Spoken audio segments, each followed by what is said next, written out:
right, first day of pads out at Cardinals practice. Yeah. Wolf's a little fired up. Here we go. First day of pads. It's Christmas morning all over again. It's like you were off by one day. You thought Christmas was one day. They pushed Christmas back for you. Don't make it sound like they didn't plan on actually having pads on yesterday. Yeah, they planned on it. We planned on July 31st being the first day of full pads for a long time, we did. right? And that's why it's almost been like Christmas for you for 2 days. And now all of a sudden it was postponed. I still don't understand that. But anyways, it doesn't matter. But now you get to enjoy it twice. Oh, hey, here's Fulcrum football. What are we drafting? Look, you won. Wow, we're drafting players to watch when they put the pads on today. So a preseason, not even preseason, training camp edition of Fulcrum football. I wrote this down based on it. What player is most likely to be the first to destroy a brother? Okay, what player is going to be the first to destroy? Don't you just have stationery that has that written on it on every page? Ladies and gentlemen, since I go first, his name is Buda Baker. Buda Baker, you just know right now, is going to waylay some dude, and he's going to help him up after he does it. He's just going to come down out of the secondary like a dark cloud, and a lightning strike is going to happen on the field to some running back who gets the ball, breaks through to the second level, and look, it's number 3. And although you're twice the size of him, he's going to knock your Richard in the dirt. So this is players to watch when the pads go on today. And you go with Buda Baker as your first choice. Yes. That I think is pretty much a layup, that's the first choice. All right, with my first choice, I'm going to go, and this is probably not going to be one of your top picks, but I don't care. I'm not even going to go with strategy here. I'm going to go with Isaiah Simmons. Fight! Because Isaiah Simmons, A, hits just about as hard as anybody on the team. He's not afraid. B, if you're talking about guys I should be watching in training camp, Isaiah Simmons is one of them. He's not out there a whole lot, but I know who Buda Baker is. I know Buda Baker's your starting safety. Isaiah Simmons, I don't even know what his role is on this team, and you couple that with the fact that he likes to hit and probably at this point just really wants to hit somebody with the way this is kind of all playing out for him. I just want to see. I want to see how he reacts to where his new role is.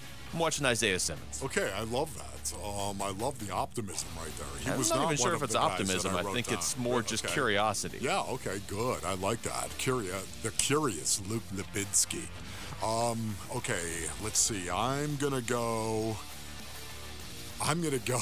with my guy, Will Hernandez. Will Hernandez! You can't go this long without picking an offensive lineman. By the way, did Will Hernandez actually get in a fight with J.J. Watt last year? Yes. I like big butts and I cannot lie. He's got a big butt, too, right now, based on his he does. He's about 340 right now. He needs to drop about 10. You need to get down to about 330, somewhere in there. But I do like him that way because he'll put that butt on you, man. He will put the gut on you and use the butt to move you. Will Hernandez is key.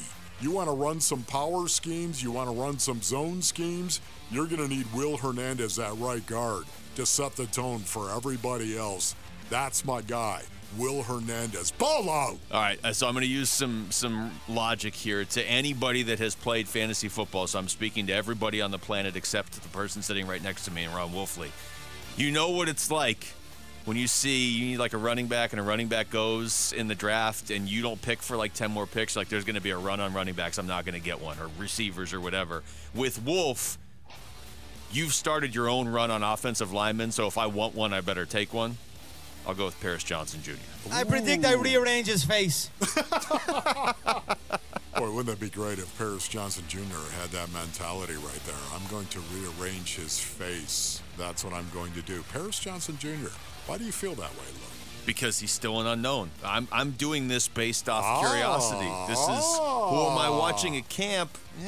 Again, I know what some of these guys are. I think I know what Paris Johnson Jr. is. He looked good the first few days of camp, especially when we were out there, but there were no pads. How does he look with pads on when people are running full speed into him and vice versa? Oh, my goodness. This one right now, I don't know which way to go. Offense or defense? Offense or defense? Because these two guys that I'm going to point to eventually, that I'm going to name, ladies and gentlemen, the guys I'm oscillating back and forth as to which guy I'm going to go. That's what Fulcrum football is all about, by the way. The oscillation. This is the best part of the draft, when you work yourself into the corner and don't know what to do. Usually you just go with an offensive lineman in a situation like this. I'm going to have to go Jeff Swaim. Yeah, that's what I said, Basinonians. Jeff Swaim, the new stud tight end. The Arizona Cardinals have a new stud tight end. His name is Jeff Swaim. He was the best blocking tight end for the Tennessee Titans. Would you say the Titans know how to attack the line of scrimmage and do it in a vertical kind of way? Cram it vertical, JG. Yes, they do. Jeff Swaim, to me, one of the more underrated signings of the entire offseason, and yet somehow Monty Ossenfort got him to walk in here. Jeff Swaim, knock your face off. I should have taken him first just so you couldn't have him on your team. I don't know what your reaction would have been. All right, I'm going to continue my theme of a little bit of the unknown, guys that might be playing big roles this season, and I will go with Keontae Ingram. Get over here! That was a good sounder. We should just do that one every time. Yeah, look, Keontae Ingram, I assume, is going to be the number 2 running back on this team, but Jonathan Gannon has been pretty clear that most positions there's an open competition. He's even hinted at a quarterback. So I'm not going to be naive and think that the number 2 running back spot is locked up by a guy who didn't even play a whole lot last year. So how does he perform with the pads on? Really, I'll be looking at all the running backs behind James Conner, but specifically Keontae Ingram. Boy, I love that one right there, Luke. That's your best so far. Yeah, I'm actually getting better the more I draft. You are getting better right now. I mean, I win all these every week anyway, but I this also one's had different. Keontae Ingram. I also had him on my list right now, but you just took him. So you're going to take the 5th tight end on the roster. The oscillation once again. Oh, my goodness. Space and Onions, you want to see one battle. One battle today. If you could only pick one, you know who would it be? Jeff Swaim versus Zaven Collins. Oh, wow! Lonnie frickin' da! Right? Here we go. It's going to be Zaven Collins Is that Chris on Farley? the edge. Well, yeah, right. It's going to be, right, you picked up on that. That's good. It's going to be Zaven Collins. Just say Zaven Collins got a little butt to him, ladies and gentlemen. Got a little stout to him. Yes, he does. He's going to be on the edge.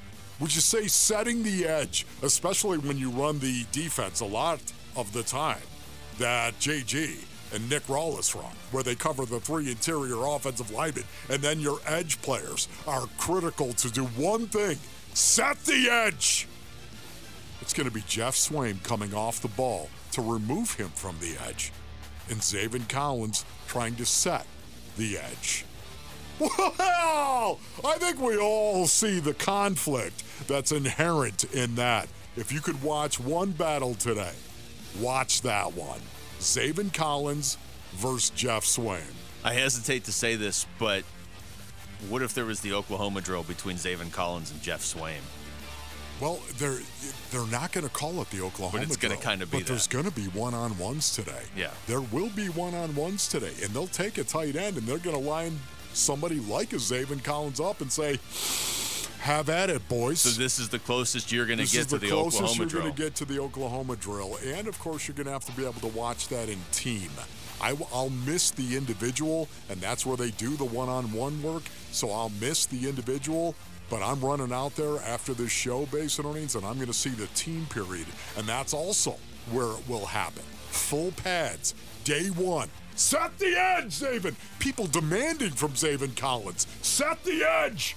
And yet people demanding from Jeff Swaim. Block, dude. Attack. Move that edge off the ball. Something's got to give. Something's got to give. I would take B.J. Ojolari with my last pick, but he's hurt. Maybe Myjai Sanders, but he's kind of hurt. I'm going to go. Well, Lottie frickin' da! Kaiser Whites, so I can have a defensive name out there. You ripped Kaiser It's over. White. You don't have any more picks. Last. Wolf's the guy when the draft's over. Like, I still have picks to make. Kaiser White is a good one. I know. I'm very happy with my West picks. Virginia. It's West Virginia. The pride of every mountaineer. All right. When we come back, the Diamondbacks trade deadline is 3.5 hours away.